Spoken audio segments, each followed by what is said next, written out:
बोलो सीता जी रोते हुए मिली कि नहीं मिली? थोड़ी देर के लिए माताओं अब आप सावधानी से सुन लो मेरी बात। जीवन में यदि नारी कृत्रिम श्रृंगार करती है तो पति की उपस्थिति में करती है, यह शास्त्र कहता है। यदि कृत्रिम 16 प्रकार का श्रृंगार अगर इस देश की नारी करती है तो शास्त्र कहता है कि वो अपने पति को रिझाने के लिए करती है। इसलिए मैं कहता हूं कि यदि तुम श्रृंगार करती हो तो इस बात का ध्यान रखना कि पति की उपस्थिति होना चाहिए। पति की अनुपस्थिति में श्रृंगार करने की कोई आवश्यकता नहीं है, कोई आवश्यकता नहीं है, क्योंकि श्रृंगार समाज को रिझाने के लिए नहीं, पति को रिझाने के लिए किया जाता है। इसलिए पति की उपस्थिति अनिवार्य है। किशोरी जी ने 14 महीने तक श्रृंगार नहीं किया। ऐसी बात नहीं है कि अयोध्या से निकली तो श्रृंगार ही नहीं किया। एक बार चुन कुसुम सुहाए, निज कर भूषण राम बनाए। बोलो सीता पहिराए प्रभु सादर, बैठे फटिक शिला, अति सुंदर। श्रृंगार हुआ कि नहीं हुआ? लेकिन किसकी उपस्थिति में श्रृंगार हुआ?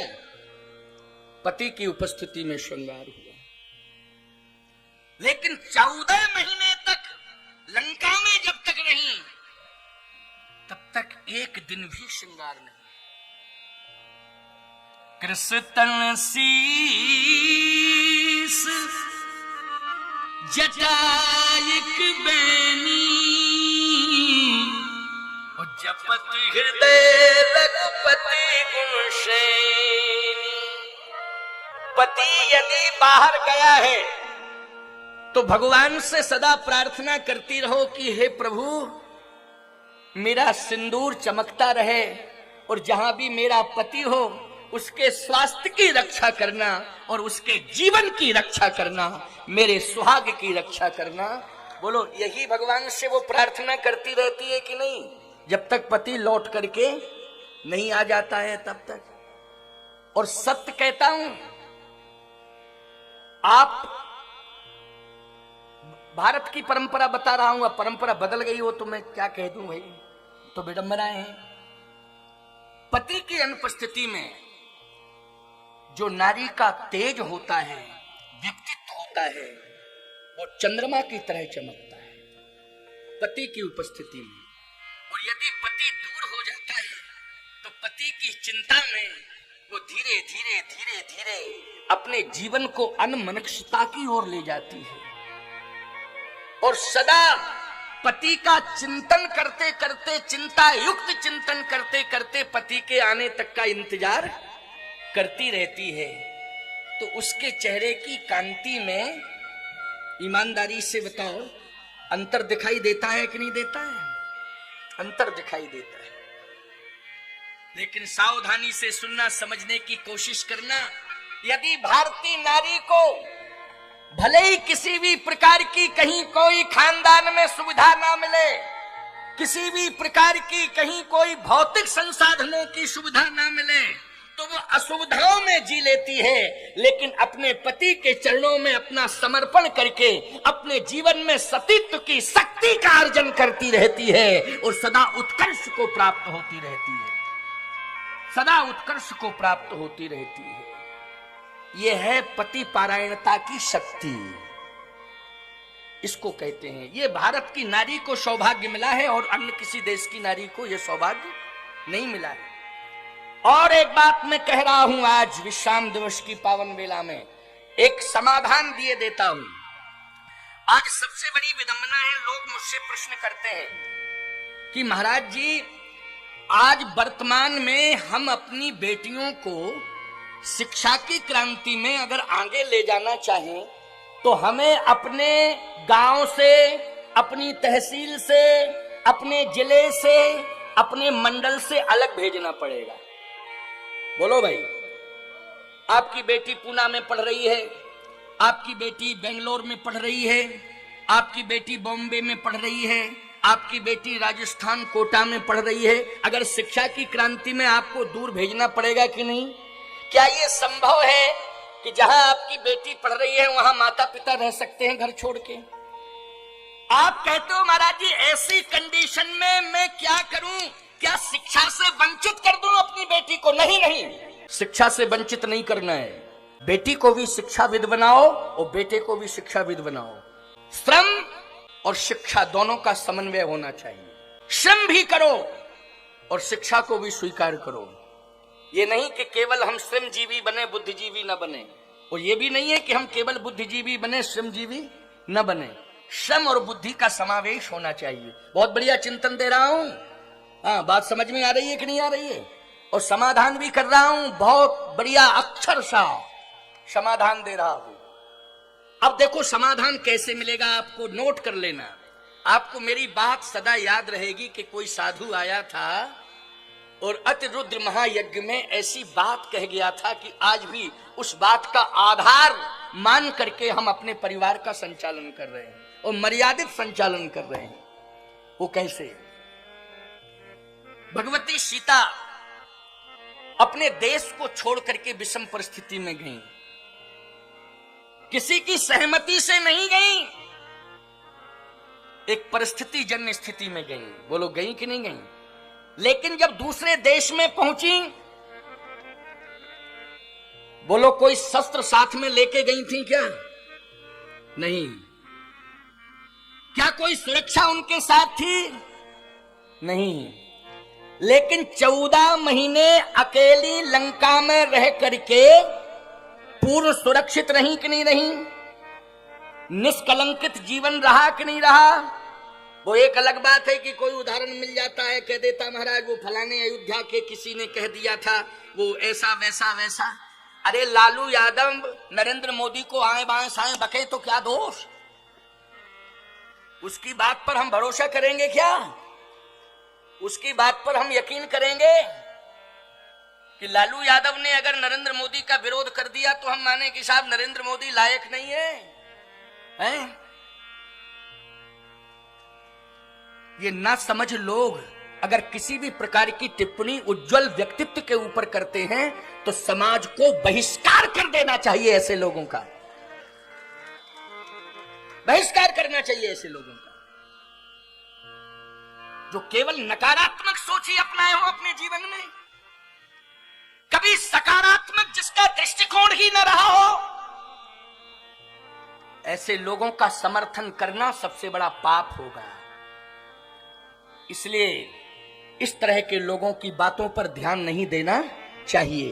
अगर सीता माता के व्यक्तित्व के लिए अयोध्या का कोई एक ऐसा अपरिपक्व मस्तिष्क व्यक्ति टिप्पणी कर रहा है तो प्रभु श्री राम तो कृपालु और दयालु हैं, उनके बारे में क्या कहना, उन्होंने क्या निर्णय लिया। लेकिन हम लोग उस रजक की बात पर यकीन नहीं कर सकते हैं। समझ गए हो कि नहीं? उस रजक की बात पर हम यकीन नहीं कर सकते हैं। ना हमारे विश्व की हिंदू धर्मालंबी सनातन धर्मालंबी जनता कर सकती है। हमारी माता सीता का चरित्र, उज्जवल चरित्र 14 महीने तक लंका में आज अपने व्यक्तित्व को सुरक्षित किए हैं। ना कोई शस्त्र था, ना सेना थी। कौन था? आपकी बेटी बेंगलोर में रह रही है, पूना में रह रही है, इंदौर में रह रही है, कोटा राजस्थान में रह रही है। जहां भी आपको उचित प्रतीत हो रहा है आप शिक्षा के लिए अपनी बेटी को वहां भेज रहे हैं। संभव नहीं है कि साथ में माता पिता रह सकें, लेकिन आज मैं विश्वास दिलाता हूं भगवती किशोरी जी लंका में 14 महीने तक सुरक्षित रही, उज्जवल व्यक्तित्व उनका रहा और आज निष्कलंक जीवन जीती रही 14 महीने तक। किसके बल पर? न सेना के बल पर, न ही शस्त्र के बल पर, केवल अपने चरित्र के बल पर। हमारी बेटी कहीं भी रहे, चरित्र की शक्ति उसके साथ होना चाहिए। यदि चरित्र बल उसके साथ रहेगा तो हम निश्चित रूप से कहीं भी रहें, किसी भी जगह रहें, हम अपने व्यक्तित्व को सदा सुरक्षित रखेंगे और अपने कुल को सदा निष्कलंकित रखेंगे और अपने व्यक्तित्व को बेदाग रखेंगे यदि हमारे साथ हमारा चरित्र है। और चरित्र कौन देता है? माता पिता। चरित्र एक संस्कार से प्राप्त होता है। इसलिए माता पिता को चाहिए कि अपनी बेटी हो चाहे अपना बेटा हो, हम भले ही घर द्वार मकान दुकान व्यापार ना दे पावे, लेकिन अपनी संतान को चरित्र का संस्कार अवश्य देंगे, जिससे हमारा कुल उज्जवल रहे, हमारे भारत की अस्मिता सुरक्षित रहे। इसलिए बेटियां अपने कुल खानदान के करैक्टर और चरित्र को लेकर के अपने साथ कहीं भी रहें, उनका व्यक्तित्व सदा सुरक्षित रहेगा, लेकिन पश्चिमी कल्चर से प्रभावित न हो। बस इस बात का ध्यान जरूर रखा जाए कि पश्चिमी कल्चर से प्रभावित ना हो। एक बार हमसे कहने लगे लोग, महाराज जी आप बराबर पश्चिमी कल्चर का विरोध करते हैं। हमने कहा बिल्कुल करते हैं, करता रहूंगा। बोले महाराज जी नारी नारी एक समान, चाहे भारत की हो चाहे विश्व की हो, नारी नारी एक समान, इसमें अंतर की क्या बात। हमने कहा बहुत अंतर है। बोले क्या अंतर है। मैंने कहा अंतर यह है, एक होता है मिट्टी का पात्र, मिट्टी का पात्र जैसे मिट्टी की प्याली, मिट्टी की प्याली देखी आपने, परई जिसको तुम लोग क्या बोलते हैं यहाँ, परई क्या कहते हैं, कुल्हड़, कुल्हड़, कुल्हड़ होता है गहरा और प्याली होती है, परई होती है चौड़ी, नो परई, उसको क्या बोलते हैं, कुल्हड़, उसको भी कुल्हड़ कहते हैं क्या, पारा है, पारा, ठीक ठीक ठीक ठीक, प्याली कह लो पारा कह लो। एक होता है मिट्टी का पारा प्याली, कुल्हड़ कह लो चाहे पारा कह लो, और एक होता है चीनी का पारा, चीनी का कुल्हड़, चीनी का कप, चीनी का कुल्हड़, मिट्टी का कुल्हड़। अच्छा बोलो दोनों में अंतर है कि नहीं। आप कहो प्रयोग में तो दोनों ही आते हैं, मिट्टी का कुल्हड़ भी प्रयोग में आता है और चीनी का कुल्हड़ भी प्रयोग में आता है, जिसको आप कप कहते हो, चाय पीते हो, है ना। लेकिन अंतर यही है, एक बार प्रयोग में मिट्टी का कुल्हड़ आता है, एक बार, दोबारा नहीं आता। आता है दोबारा कि धो धा के रख लेते हो कुल्हड़ को, फेंक देते हो ना, अलग कर देते हो कि नहीं।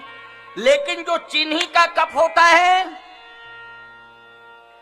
उसको एक बार नहीं कई बार आप प्रयोग में लाते हो कि नहीं लाते हो, लाते हो कि नहीं, क्योंकि वो हमेशा पवित्रता का ढिढोरा पीटता है कि मैं पवित्र हूं, मैं पवित्र हूं, मैं पवित्र हूं।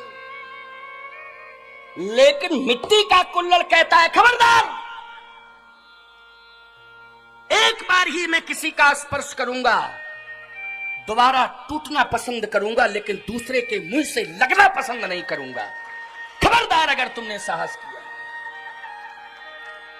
भारत की नारी का कैरेक्टर, चरित्र मिट्टी के कुल्हड़ के समान है। भारत की नारी का चरित्र मिट्टी के कुल्हड़ के समान है और विदेशी नारी का चरित्र चीनी के प्याले के समान है, चीनी मिट्टी के कप के समान है। एक बार जिसका वर्ण कर लेती है, मंडप के नीचे एक बार जिसका वर्ण कर लेती है, अग्नि को साक्षी करके जिसका वर्ण कर लेती है, समाज को साक्षी करके जिसका वर्ण कर लेती है, देवताओं को साक्षी करके जिसका वर्ण कर लेती है, पृथ्वी मां को साक्षी करके जिसका वर्ण कर लेती है, अंत तक उसी के चरणों में समर्पित रहती है, मरना पसंद करती है, लेकिन दूसरे के स्वीकार करना पसंद नहीं करती है। केवल एक के चरणों में ही उसका समर्पण और उसका मरण दोनों ही होता है। समर्पण भी एक के चरणों में और मरण भी एक के ही चरणों में होता है।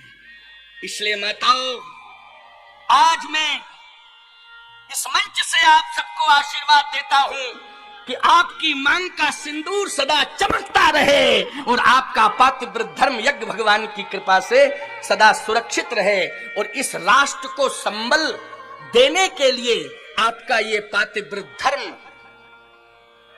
शक्ति की पराकाष्ठा बन करके राष्ट्र को मजबूत करता रहे, मजबूती देता रहे। हमारा यही आप सबके लिए आशीर्वाद है, आप सबके लिए यही मेरा कहना है।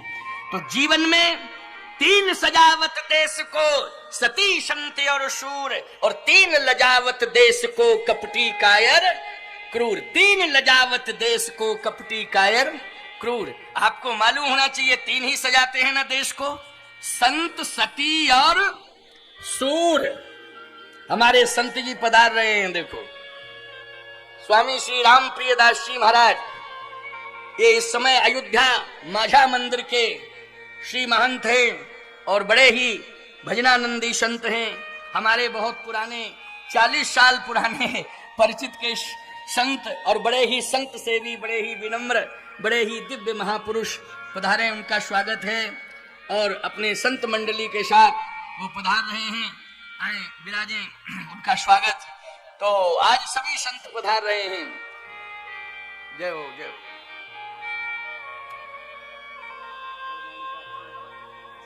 बहुत अच्छी। बोलिए श्री सीताराम नाम भगवान की जय, श्री भक्तवत्सल भगवान की जय, श्री यज्ञ नारायण भगवान की जय।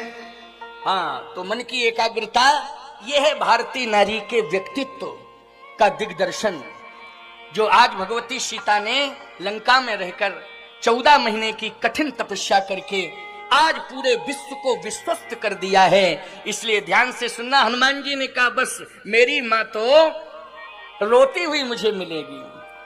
और बोलो माता जी का दर्शन रोता हुआ हुआ कि नहीं? निज पद नयन दिए मन, राम पद कमल लीन,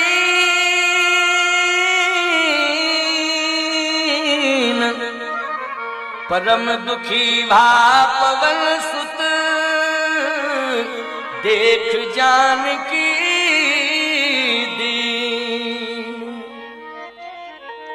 कृष्ण शीस जटाइक बैनी, जपत हृदय रघुपति गुण शैन। जपत हृदय रघुपति गुण शैन। बार बार नेत्रों से अविरल अश्रुधारा प्रवाहित हो रही है। प्रभु के श्री चरणारविंदों का ध्यान कर रही हैं। हनुमान जी ने दर्शन किया, प्रणाम किया, परम दुखी हो गए।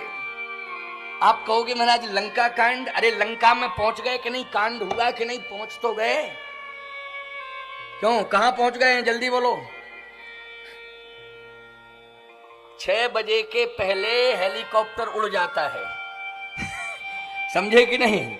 और जल्दी पहुंच जाता है अपनी मंजिल पर। तो घबराने की क्या जरूरत है? अभी तो आनंद लो और चिंता मत करना। बहुत बढ़िया विश्राम का जो स्वरूप होगा प्रवचन का, वो बड़ा ही सुंदर, और पूरे 9 दिन का सारांश आपको उत्तरकांड में मिलेगा। और आप पूरी 9 दिवसीय श्री राम कथा की फलश्रुति उस भाव के माध्यम से ग्रहण कर लेंगे और संतुष्टि कर लेंगे। और नहीं तो कोई बात नहीं है, कुछ रह जाएगा तो ठाकुर जी से प्रार्थना है कि अगर ये शरीर रहा तो फिर आपको कभी ना कभी राम कथा श्रवण कराकर संतुष्ट करूंगा। यदि ये शरीर रहा, वो शरीर रहेगा भगवान की कृपा से रहेगा, हमारे पुरुषार्थ से नहीं रहेगा। यज्ञ भगवान की कृपा से रहेगा, सदगुरु भगवान की कृपा से रहेगा, श्री सीताराम जी की कृपा से रहेगा, भगवान के भजन के प्रभाव से रहेगा तो सेवा जरूर होगी, सेवा होती ही रहेगी। हमारे स्वामी श्री महामंडलेश्वर यज्ञ सम्राट कनक बिहारी दास जी महाराज की ये कठिन तपस्या की परिणति कि ऐसा सुंदर संयोग जुड़ा कि उन्होंने यहां आने के लिए विवश कर दिया। 2 बार चित्रकूट गए स्वामी श्री कनक बिहारी दास जी महाराज, श्री लखनदास जी और हमारे संत पटेल बाबा। ये 2 बार आश्रम गए, पीछे ही पड़े रहे, मैं दोनों बार नहीं मिला, ये मदन गोपाल दास जो आए हुए हैं आज ही, ये बातचीत करते रहे, संपर्क करते रहे और मैंने कार्यक्रम दे दिया। हाँ, हमारे महामंडलेश्वर स्वामी श्री यज्ञ सम्राट तपस्वी संत श्री कनक बिहारी दास जी महाराज भी पधार गए हैं, जिनका ये विशाल यज्ञ का स्वरूप उनकी तपस्या का परिणाम, और आप उनकी साधना को देख रहे हैं। 4 महीने से मुझे क्या कहना, आपके क्षेत्र में ही उनकी तपस्या, उनकी साधना हो रही थी, और आप उनकी साधना को प्रत्यक्ष रूप से देखे। आप दर्शक हैं, इसलिए आपके सामने क्या कहूं मैं। बड़े तपस्वी संत हैं, बड़े ही भजनानंदी हैं, बहुत ही समर्पित हैं हमारे रामानंद संप्रदाय के लिए, और संप्रदाय के लिए उन्होंने अपना जीवन बचपन से ही समर्पित कर दिया। ऐसे महान तपस्वी, उदार गौ विप्र संत सेवी, जिन्होंने गौशाला का संकल्प लिया है। देखो एक बात और आ गई समझ में, बहुत बढ़िया। ये श्री स्वामी कनक बिहारी दास जी महाराज को देख करके ही मुझे स्मरण हो आया।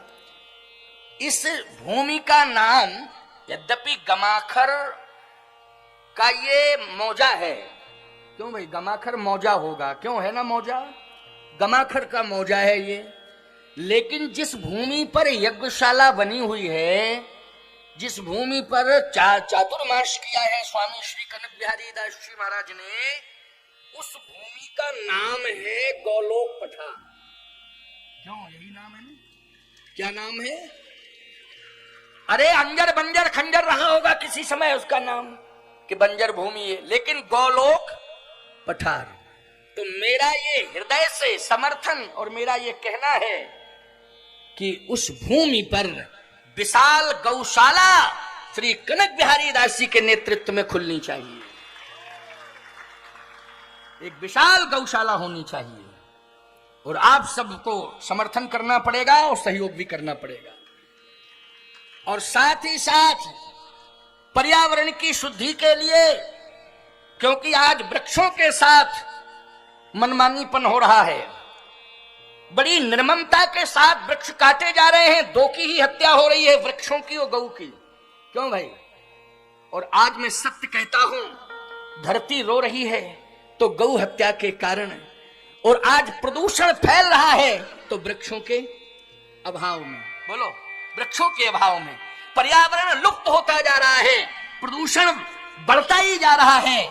इसलिए गौशाला खुलने से, गौ माता की सेवा होने से निश्चित रूप से केवल आपके जीवन में मात्र यही लाभ नहीं होगा कि हम गौ का दर्शन करेंगे और गौ माता का दर्शन करके अपना कल्याण करेंगे, बल्कि गौ माता की सेवा, दर्शन और उनके संवर्धन से आपकी धरती को परम सुख प्राप्त होगा, और आपके धर्म को आधार मिलेगा, और आपके जीवन का रक्षण होगा, और साथ ही साथ गौ माता की कृपा से कभी भी आपके इस क्षेत्र में अन्न की कमी नहीं होगी, सदा अन्न की वर्षात होती रहेगी। ये गौ माता की कृपा रहेगी, और वृक्षों से सदा पर्यावरण मिलता रहेगा। वृक्षों से क्या मिलेगा? पर्यावरण मिलेगा। तो 1111 कुंडी हैं। कितनी कुंडी हैं? 1111 कुंड वर्तमान में ये जो यज्ञ हो रहा है। मैं कहता हूं जितने यजमान बने हैं वो, और उनके जो साथी हों, उनके जो प्रेमी हों, और जो क्षेत्र के लोग हों, एक संकल्प ले लें कि एक एक कुंड में एक एक वृक्ष का रोपण करेंगे और परिपोषण करके उनको विशाल रूप देंगे। मेहनत, परिश्रम, प्रयास करके, जल का विसंजन करके उनको परिपुष्ट करेंगे। बोलो, ये निर्णय अच्छा रहेगा पर्यावरण के हित के लिए कि नहीं रहेगा? यदि तुम लोगों को मंजूर है तो गौशाला एवं वृक्षारोपण के लिए समर्थन करके हाथ उठाओ। सभी ने हाथ उठा दिया एक स्वर में कि वृक्षारोपण भी होना चाहिए। 1111 वृक्ष एक जगह होंगे। बोलो, कितना विशाल स्वरूप होगा। और उसी परिक्षेत्र में गौशाला, तो गौ मां को छाया भी मिलेगी। बोलो, मिलेगी कि नहीं मिलेगी? पर्याप्त छाया भी मिलेगी, और गौशाला और ये वृक्षों का दर्शन एक साथ देखने को मिलेगा। तो जिंदगी हमारी जिंदगी में नहीं, पीढ़ी दर पीढ़ी यज्ञ का स्वरूप सदा कायम बना रहेगा। यज्ञ को लोग भूलेंगे नहीं, हमारे मरने के बाद हमारी पीढ़ियां भी यज्ञ को पहचानती रहेंगी, ये पहचान रहेगी।